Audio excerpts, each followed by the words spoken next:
Ladies and gentlemen, today I want to have a very insightful discussion as to why exploration inside of a gacha game will forever remain shallow. Now, there is a caveat to this, and that is when the main story quest is updating, that's when you get the absolute best exploration experience. And the reason that is because many of the world building aspects are tied to that MSQ progressing. Not only that, but the music, ambiance, and vibes, new music, ambiance, and vibes, map expansion, all of it's tied to the MSQ progressing.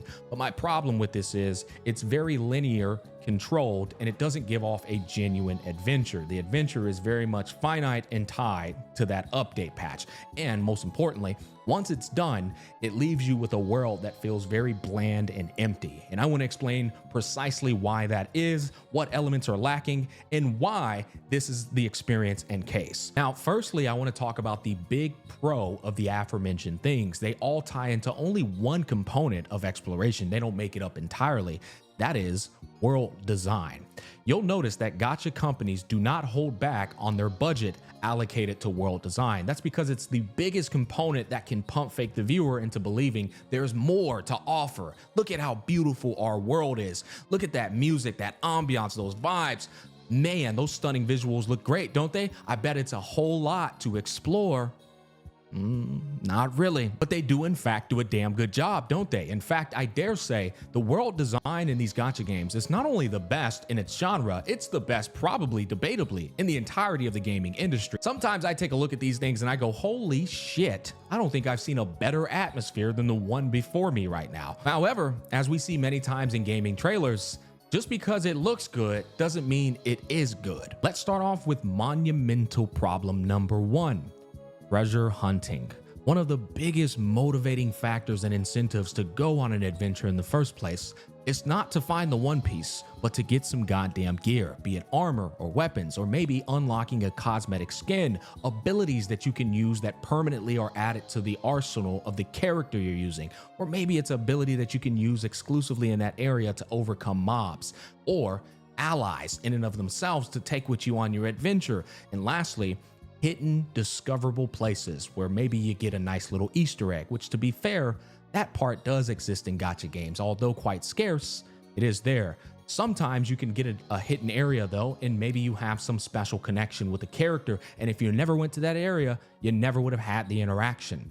These are the kind of things that make up treasure hunting in a game for a very positive explorative experience. And the reason they don't exist in a gacha game, well, that would cut into the heaping amounts of revenue that they bring in month over month. They can't add armor and weapons to your explorative experience because they're selling you those things inside of their microtransactions. They can't add skins in there because they just don't want to do that. They'd rather sell that to you as well. Abilities affect the very inherent design of a gacha game because abilities are sold to you through selling the characters to you. All of the things that make up a very fun experience for treasure hunting is tied to microtransactions and their monetary incentives. And another reason you can't obtain gear through exploration is because that would clash with the very idea and concept of a stamina consumption system. And no, a stamina consumption system isn't designed to prevent you from burning out. You're giving them too much credit. It's designed to encourage you to refresh to spend money. Gacha developers know good and well how impatient gamers can be when they want to have good gear. And so they put that stamina system in there because they know you're going to run into that wall and go, damn it, I want to farm some more and I want to get my gear now. Guys, one of the most amazing experiences I've ever had in the realms of exploration was from Final Fantasy 7, 8, 9, and 10. And that was discovering legendary weapons and summons for my characters. Oh my God. And you know what was cool about this is before the game got fully fleshed out and we freaking giga no-lifed it and discovered it all, and now the guides became accessible on the internet, you had to go and find these things. You would get a magazine in the mail that would show you, or you could buy it with the game's purchase, and it would show you what the weapons look like, but it wouldn't tell you where they were, right? Or it would show you what the summons look like, but they wouldn't show you where they were. And so you were deeply motivated before beating the game or even after beating the game to go out in the world and explore and find these legendary weapons and these legendary summons that were incredibly powerful and incredibly unique to your gaming experience. This is something that will never, ever, exist in a gacha game. This is also why people love exploring in Elden Ring. Elden Ring offers you all kinds of weapons and armor for you to unveil as you go through your journey.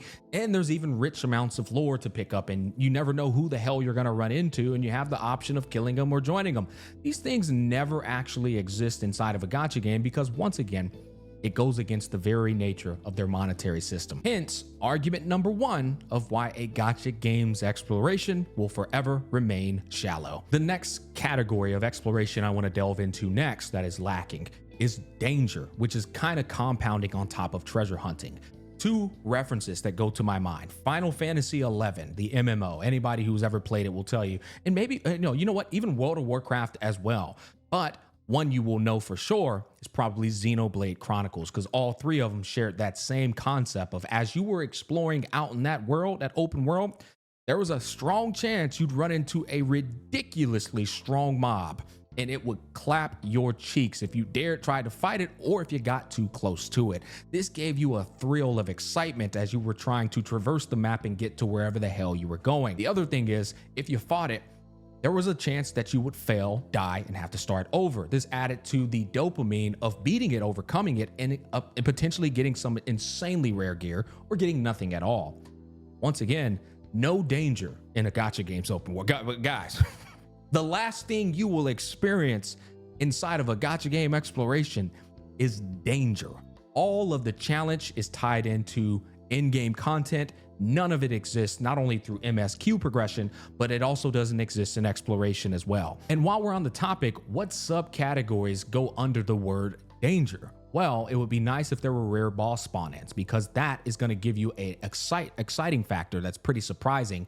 And more importantly, it's going to give you that thrill of danger as you're exploring around. Now, of course, you always have the option to run away, but the fact that it can spawn in creates an air of excitement and what ifs. This next one not only adds to danger, but it also adds to the thrill of adventure, and that would be random dungeons spawning into the world map design. I don't know, it can be underneath the ground, it can be a freaking alternate dimension that you ran into on accident with some rare goblin spawns for you to get some very juicy gear. None of these things can exist inside of a gacha game because, once again, that would involve you getting some gear. And the biggest issue with these lack of qualities existing is it diminishes incentive to explore beyond unlocking the map as merely a check mark. It makes the activity feel repetitive, mundane, and uninspired. Which, speaking of which, I want to talk about the next problem in these games, which is map interactables. This is one thing that absolutely exists in gacha games, and sometimes it's done decently well, but most times it just feels like, what am I doing this for? An example that comes to mind is going to be Wuthering Waves, when you're jumping on rooftops with the freaking echo that looks like a teddy bear. It's like, a game that does this masterfully well is Legend of Zelda, Breath of the Wild, or even the second one. If you want to get across that river, you have to build a boat to get across that river. And no, there's no other alternative.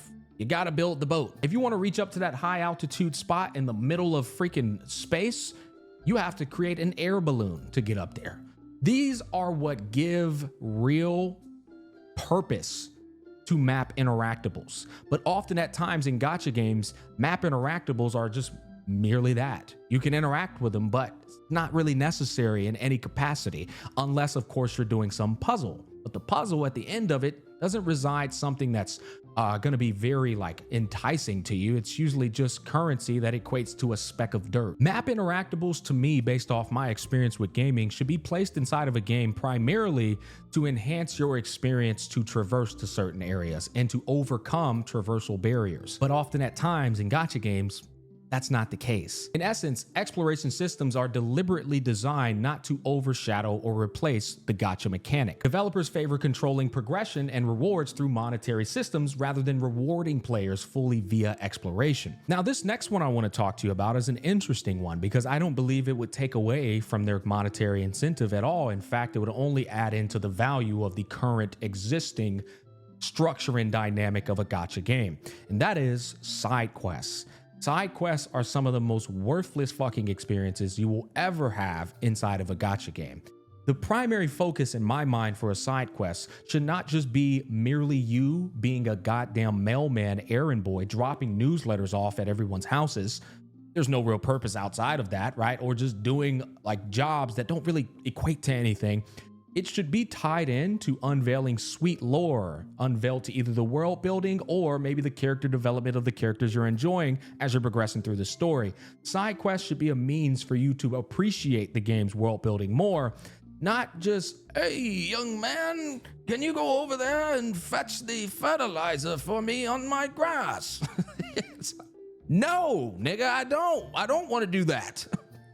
What the hell does this have to do with the world? This is yet again a massive problem with side quests, and I dare say the majority of people probably have their catalog looking like mine. And that is, the side quests have racked up so large it's giving your catalog watch list for animes to watch a run for its money. Overall, while initially exploring in gacha games can enhance the world building and the atmosphere, it's generally not a core rewarding gameplay loop. It often serves merely as a backdrop or a mild distraction from the gacha-focused progression, limiting long-term engagement and immersion. This design choice is largely driven by monetary incentives restricting meaningful exploration, which I find very problematic. Don't get me wrong, there's always a middle ground where we can meet, where they're still gaining heaps of revenue while still preserving the quality of the game's overall exploration experience. But alas, gacha games will always remain with a deep budget for world design and a small budget for experiencing the world building itself in its full essence. It's gonna wrap up this video on why I said gacha games will always have a shallow, explorative experience. You guys do comment down below and let me know your thoughts. As always, I strive to invoke critical thought amongst our community. Peace, love, and happiness, and I'll catch you guys on the flip side.